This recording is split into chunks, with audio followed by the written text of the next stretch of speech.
Hello guys, আমি তো জানি না যে এটা কে কি পাঠালো। Totally surprise. দেখা যাক এটার ভেতরে কি আছে। আমি তো বুঝতেই পারছি না পার্সেলটা কে পাঠালো।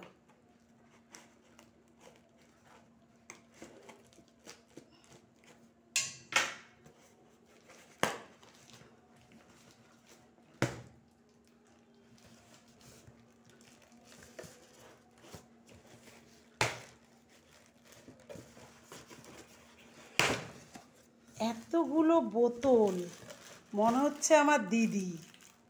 বার করো দেখি, মনে হচ্ছে এটা আমার দিদি আমাকে গিফট করলো। ওয়াও, খুব সুন্দর। 6টা বোতল। দেখো দেখো দেখো দেখে, এটা মনে হচ্ছে আমার দিদি। ঠিক আছে, আমি কনফার্ম হয়ে জানাচ্ছি।